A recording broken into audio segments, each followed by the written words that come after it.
Hi everyone, welcome to my YouTube channel. ಯಾರಿನ್ನೂ subscribe ಆಗಿಲ್ಲ subscribe ಮಾಡಿಕೊಡಿ. Please watch my videos and please encourage my videos. So numerical on electricity ಫಿಸಿಕ್ಸ್ನ continue ಮಾಡ್ತಾ ಹೋಗೋಣ. How many 176 ohm resistors in parallel are required to carry 5 ampere on a 220 volt line ಅಂತ ಕೇಳಿಯಾನೆ. ಅಂದರೆ ಒಂದು ರೆಸಿಸ್ಟಾರಿನ resistance 176 ಇದ್ದರೆ ಇಂತಹ ಎಷ್ಟು ರೆಸಿಸ್ಟಾರ್ಗಳನ್ನು ನಾವು ಪ್ಯಾರಲಲಾಗಿ ಕನೆಕ್ಟ್ ಮಾಡಿದ್ರೆ ಅಲ್ಲಿ 5 ಆಂಪರ್ ಕರೆಂಟು 220 ವೋಲ್ಟೇಜು ಇರುತ್ತೆ ಅಂತ ಕೇಳಿಯಾನೆ. ಸೊ ಹಾಗಾದರೆ how many resistors are required? Let the number of resistors connected in parallel be x ಅಂತ ತಗೋಣ. x number of resistors are connected in parallel. So x number ಅಷ್ಟು ರೆಸಿಸ್ಟಾರ್ಗಳನ್ನು ಪ್ಯಾರಲಲ್ ಕನೆಕ್ಟ್ ಮಾಡಿದ್ದೀವಿ ಅಂತ ಅಂದ್ಕೊಳ್ಳೋಣ. ಸೊ ಹಾಗಾದರೆ 1/r ಇದು ಯಾಕೆ ಬರ್ಕೊತಾ ಇದ್ದೀನಿ ಅಂದರೆ, so resistors connected in parallel ಆದಾಗ equivalent resistance will be 1/r is equal to ಒಂದು ರೆಸಿಸ್ಟೆನ್ಸಿನ ರೆಸಿಸ್ಟಾರ್ ಎಷ್ಟಿದೆ, ಇಟ್ ಈಸ್ ಈಕ್ವಲ್ ಟು 176. ಹಾಗಾದರೆ ರೆಸಿಸ್ಟಾರ್ನ ನಾವು ಪ್ಯಾರಲಲಾಗಿ ಕನೆಕ್ಟ್ ಮಾಡಿದ್ರೆ 1/1/176. ಇದು ಈಕ್ವಿವೇಲೆಂಟ್ ರೆಸಿಸ್ಟೆನ್ಸು. ಇದು ಒಂದು ರೆಸಿಸ್ಟಾರಿನ ರೆಸಿಸ್ಟೆನ್ಸು ಇಂಟು ಇಂತಹ ಎಷ್ಟು ರೆಸಿಸ್ಟೆನ್ಸ್ ಇವೆ, ಎಕ್ಸ್ ನಂಬರ್ ಆಫ್ ರೆಸಿಸ್ಟೆನ್ಸ್ ಇದೆ. ಹಾಗಾದರೆ ಈಕ್ವಿವೇಲೆಂಟ್ ರೆಸಿಸ್ಟೆನ್ಸ್ ಎಷ್ಟಾಗುತ್ತೆ? 1/r is equal to x ones x divided by 176. ಇದನ್ನೇ ನೀವು ರೆಸಿಪ್ರೋಕಲ್ ತೆಕ್ಕೊಂಡ್ರೆ what is the reciprocal of 1/r? r/1 is equal to x by 176 is 176 divided by x. Now we have to calculate how many resistors of 176 ohm resistors are resistance is connected in series.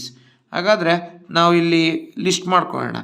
V is equal to 220 volts, I is equal to 5 ampere, then resistance is equal to 176 by x ohms. Now we have to calculate how many resistors are connected in parallel. So for this one use Ohm's law. Ohm's law prakara, according to Ohm's law, R is equal to V by I. R andre 176 by x is equal to V andre 220 divided by I andre 5. So ಹಾಗಾದರೆ ಎಕ್ಸ್ನ ಮೇಲೆ ತಗೊಂಡು ಹೋಗೋಣ. So let's ಎಕ್ಸ್ನ ಮೇಲೆ ತೊಗೊಂಡೋಗ್ತೀನಿ, 200ನ ಕೆಳಗೆ ತರ್ತೀನಿ, 5ನ ಮೇಲಿಗೆ ತೊಗೊಂಡೋಗ್ತೀನಿ. What it will become? X is equal to x ಮೇಲೆ ಹೋಯ್ತು, ಸೊ 220 ಕೆಳಗೆ ಬಂತು.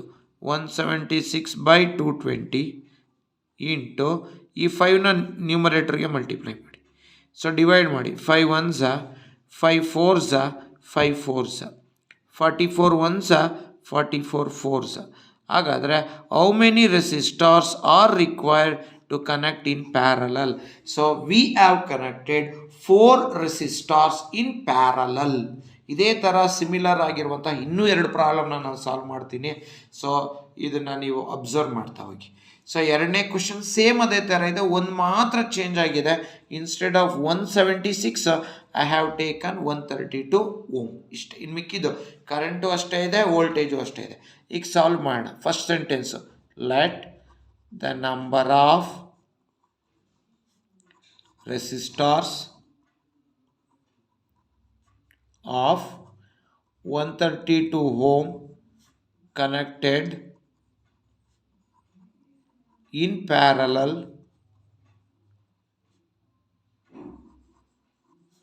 be x. x number of resistors ಪ್ಯಾರಲಲಾಗಿ ಕನೆಕ್ಟ್ ಮಾಡಿದ್ದೀವಿ. ಹಾಗಾದರೆ ಏನಾಗುತ್ತೆ ಈಗ?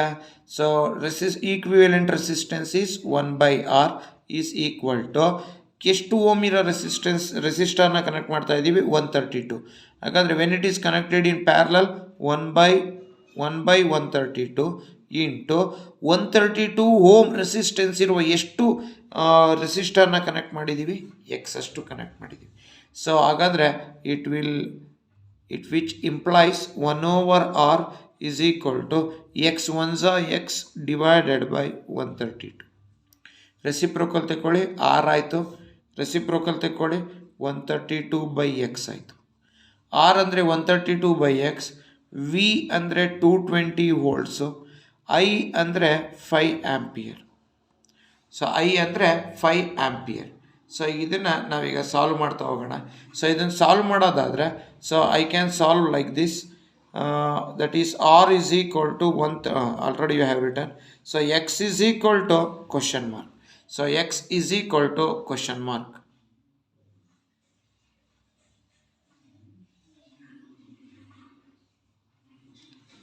So let us use Ohm's law here. R is equal to V by I. So R means 132/x is equal to V means 220 divided by I. I is how much? So I is given as 5. X is equal to 132 into 5.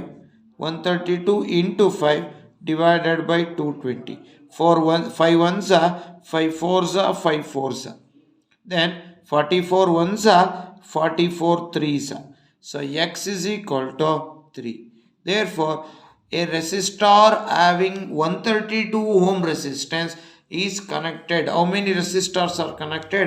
3 resistors having 132 ohm resistance each is connected in parallel to draw 5 ampere current in 220 volts. So this is the second question. ಇದೇ ಥರ similar ಆಗಿರೋ ಇನ್ನೊಂದು question solve ಮಾಡ್ತೀನಿ. So ಈ ಕ್ವಶನಲ್ಲಿ ನಾನು 440 Ohm's ಅಂತ ತಗೊಂಡಿದ್ದೀನಿ. So ಇದನ್ನು ನಾವೀಗ ಸಾಲ್ವ್ ಮಾಡ್ತಾ ಹೋಗೋಣ. ಇನ್ನು ಮಿಕ್ಕಿದೆಲ್ಲ ಸೇಮ್ ಆಗೇ ಇದೆ.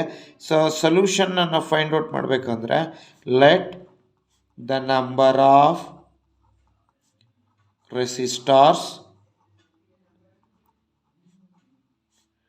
resistors each having 440 ohm for 440 ohm resistance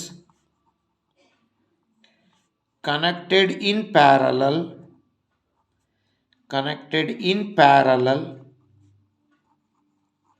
B x. ಈಗ ಈಕ್ವಿವೆಲೆಂಟ್ ರೆಸಿಸ್ಟೆನ್ಸ್ ಬರ್ಕೊಳ್ಳಿ. 1/r is equal to, ಇಲ್ಲಿ ಎಷ್ಟು ಓಮ್ ರೆಸಿಸ್ಟರ್ನ ತಗೊತಾ ಇದ್ದೀವಿ, 440. So when it is connected in parallel, 1/440 into 440 ohm resistance ಇರುವ ಎಷ್ಟು ರೆಸಿಸ್ಟರ್ಗಳಿವೆ, ಎಕ್ಸ್ ಇವೆ. So 1/r is equal to x ones are x divided by 440. Reciprocal ತಗೊಳ್ಳಿ, r ರೆಸಿಪ್ರೋಕಲ್ ತಗೊಳ್ಳಿ, 440/x. ಈಗ r ಗೊತ್ತಾಯಿತು. v is equal to 220 volts. I is equal to 5 ampere. Number of resistors connected in parallel B x. Use Ohm's law. According to Ohm's law, R is equal to V by I.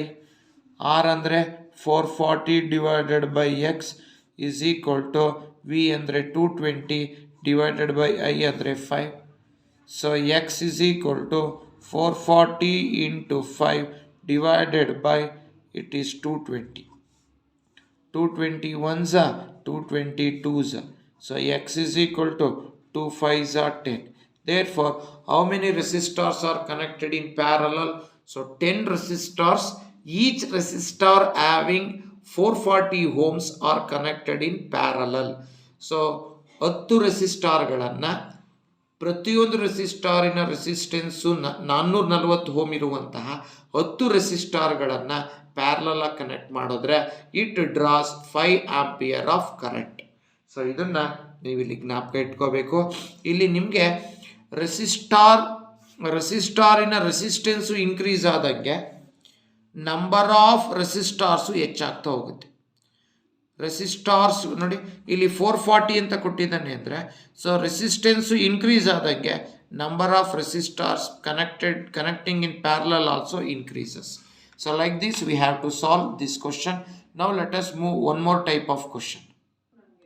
So ಈಗ show how would you connect 3 resistor each of resistance 6 ohm so that the combination has a resistance of 9 ohm and another question 4 ohm. ಹಾಗಾದ್ರೆ ಇದನ್ನು solve ಮಾಡೋದಾದರೆ ನೋಡಿ, first ಅರ್ಥ ಮಾಡ್ಕೊಳ್ಳೋಣ ಕ್ವಶನನ್ನು. So question ಅರ್ಥ ಮಾಡ್ಕೊಳ್ಳೋದಾದರೆ ಇಲ್ಲಿ 3 ರೆಸಿಸ್ಟಾರ್ಗಳನ್ನು ತೊಗೊತೀನಿ. 1 2 3 ರೆಸಿಸ್ಟಾರಿನ resistance same ಇದೆ, 6 ಓಮ್ 6 ಓಮ್ 6 ಓಮ್. ಹಾಗಾದರೆ ಈ 3 ರೆಸಿಸ್ಟಾರ್ಗಳನ್ನು ಹೇಗೆ ಕನೆಕ್ಟ್ ಮಾಡಿದ್ರೆ 9 ಓಮ್ ಬರುತ್ತೆ. ಇದೇ 3 ರೆಸಿಸ್ಟಾರ್ಗಳನ್ನು ಹೇಗೆ ಕನೆಕ್ಟ್ ಮಾಡಿದ್ರೆ 4 ಓಮ್ ಬರುತ್ತೆ. ಇದನ್ನು ಕ್ಯಾಲ್ಕುಲೇಟ್ ಮಾಡಬೇಕು. ಮೊದಲನೇದು 9 ಓಮು, ಎರಡನೇದು 4 ಓಮ್. ಹೇಗೆ ಬರುತ್ತೆ ಅಂತ ಕ್ಯಾಲ್ಕುಲೇಟ್ ಮಾಡೋಣ. ಈಗ ಇದಕ್ಕೆ ಟ್ರಯಲ್ ಆ್ಯಂಡ್ ಎರರ್ ಮೆಥಡ್ ಮಾಡೋಣ. ನಾನು ಮೊದಲೇನು ಮಾಡ್ತೀನಿ, ಎರಡನ್ನ ಪ್ಯಾರಲಲಾಗಿ ಕನೆಕ್ಟ್ ಮಾಡ್ತೀನಿ. ನೋಡಿ, 2 resistors I will connect in parallel.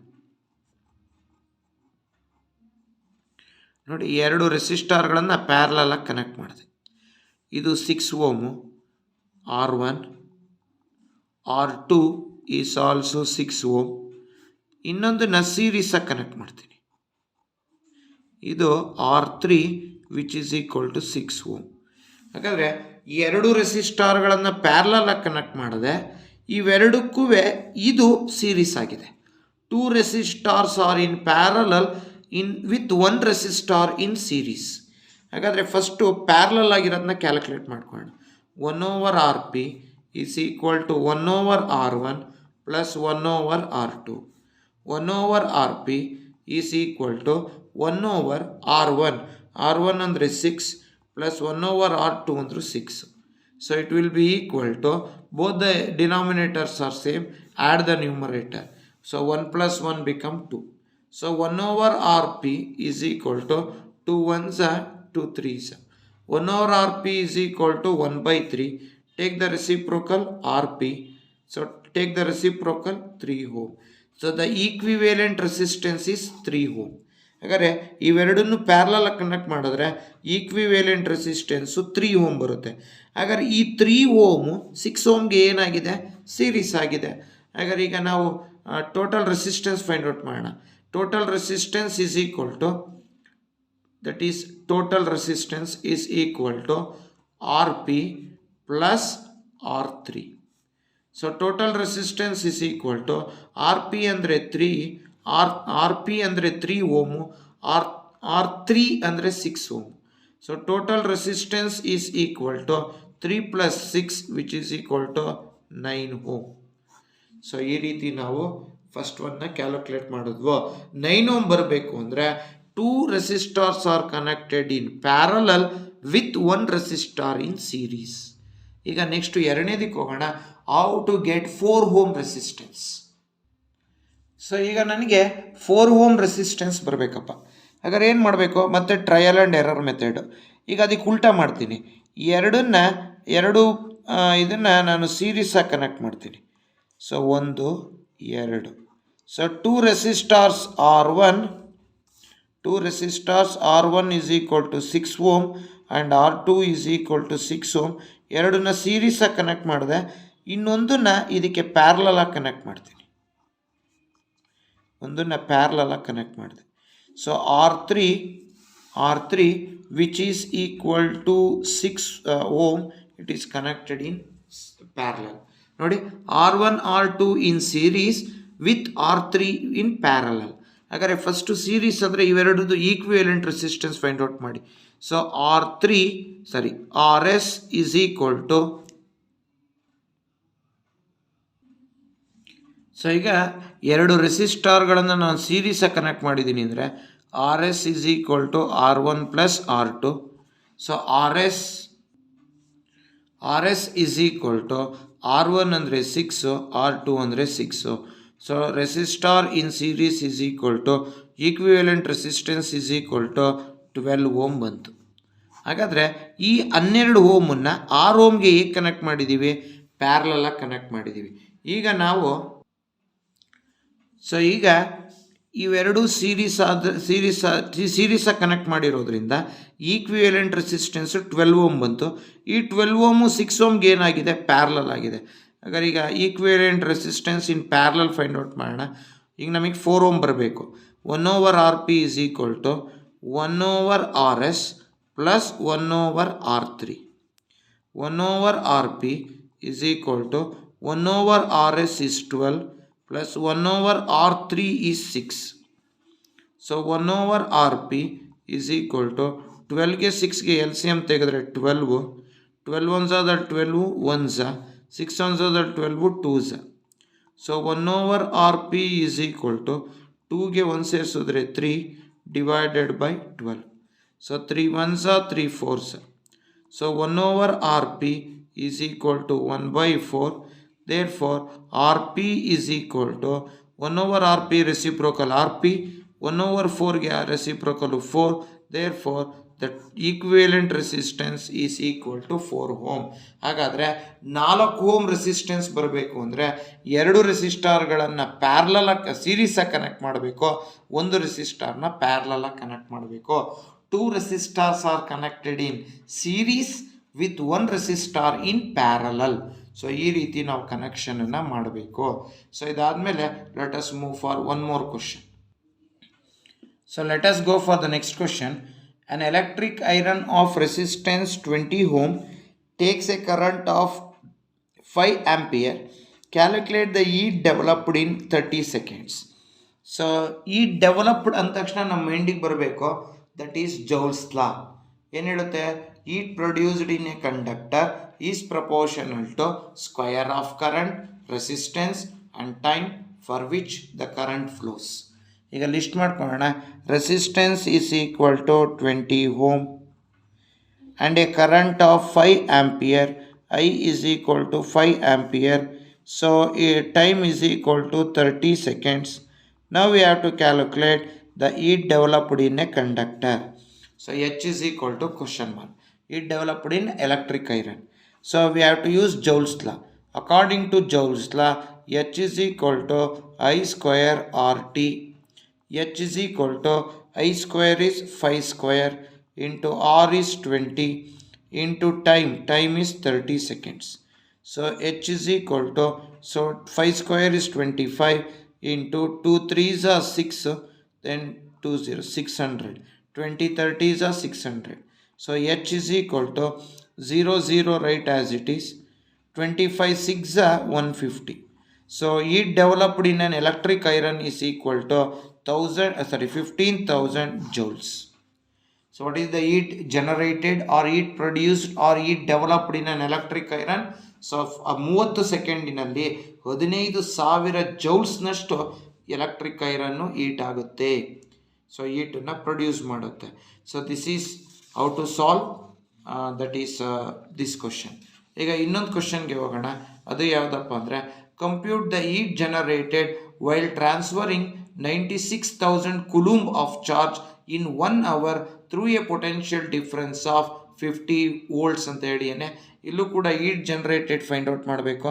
So charge ಕೊಟ್ಟಿದ್ದಾನೆ 96,000 coulomb ಅಂತ ಕೊಟ್ಟಿದ್ದಾನೆ. So this is Q. Next time is equal to 1 hour ಅಂತ ಕೊಟ್ಟಿದ್ದಾನೆ. 1 hour ಈಸ್ ಈಕ್ವಲ್ ಟು 3600 seconds. ಆಯಿತು. ಫಸ್ಟು ಐ ಕಂಡುಹಿಡ್ಕೋಣ ಕರೆಂಟನ್ನು. ಸೊ ಈ ಮೂರಕ್ಕೂ ಇರೋ ರಿಲೇಷನ್ನು I is equal to Q by T. The rate of flow of charges is called current. I is equal to 96,000 divided by 3600. 20 cancel, divide by that is 4. 4 9s are 36. Then 4 2s are 8. 4 4s are 16 0. 3 3s are 3 80s. Then I is equal to 80 divided by 3 ampere. This is the current that flows. ಈಗ ನಾವು calculate ಮಾಡಬೇಕಾಗಿರೋದೇನು? Now we have to calculate what is the heat generated. So heat generated ಎಷ್ಟು ಅಂತ calculate ಮಾಡಬೇಕು. ಅದಕ್ಕೆ ನಾವು ಈ relation ಬಳಸೋಣ. H is equal to V into I into T. So heat generated is equal to potential difference, it is 50 volts, into current 80 divided by 3 ampere into time 3600. So 3 1s are 3 2s are 0 0.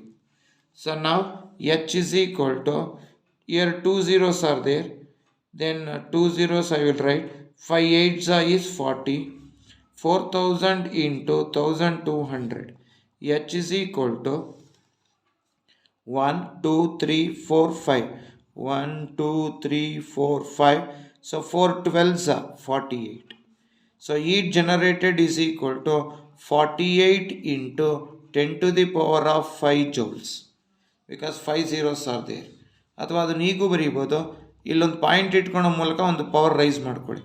4.8 into 10 to the power of 6 joules. 48 into 10 to the power of 5 joules ಅಂದರೂ ಒಂದೇ, 4.8 into 10 to the power of 6 joules ಅಂದರೂ ಒಂದೇ. So what is the heat generated? So heat generated is 4.8 into 10 to the power of 6 joules. Like this we have to calculate. The remaining part of the numericals on electricity will be continued in the next video. Thank you for watching my YouTube channel. Please subscribe those who are not subscribed, and please encourage my videos. All the best. So all the best for especially for SSLC students. Please watch my videos. Thank you everyone.